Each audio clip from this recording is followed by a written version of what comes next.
Well, hello. These are just a few words to get us started this first week. First of all, let me introduce myself. My name is Rob Welch. I am your instructor for this course on naturalism and realism.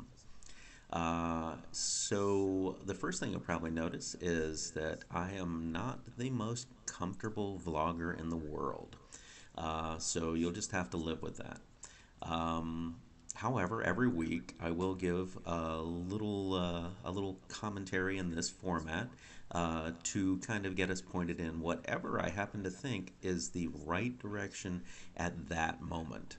I can't guarantee that it will be the right direction, but I'll do my best. This time around, I really just wanted to talk about some practical matters.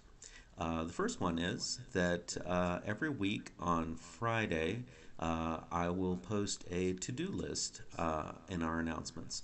The to-do list will just show, it'll reiterate the things that you should be reading, the things you should be thinking about, and the assignments you should be working on. And that will be for the coming week.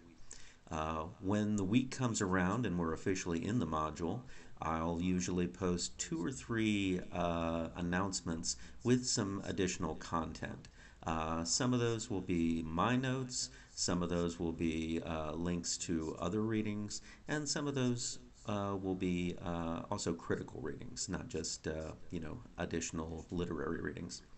Um, and this coming week, when we get things going, my topic that I want us to think about is the origins of realism. Um, if you look at our module overview, you kind of get this impression that Howells came out of the wilderness of Ohio after the Civil War with the gospel of realism and started something going. And to be honest, that's not really realistic for what happens. Uh, so I just have a few things for us to look at and think about for the development of realism prior to Howells. To sort of contextualize where I think this might be coming from. The fact is that where realism comes from is actually still a it's a mystery. It's a debated topic. So it's an excellent place for us to get going and start thinking about how we're going to deal with realism by thinking about, how realism came about. Um, so take a look at those for sure. A great deal of what we're going to do in class is based around discussions. And of course, because of the format of the class, these discussions take place in a written format.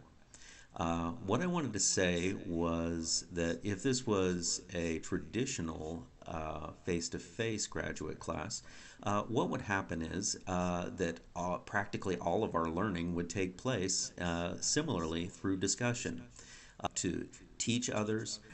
So I said that if you think the answer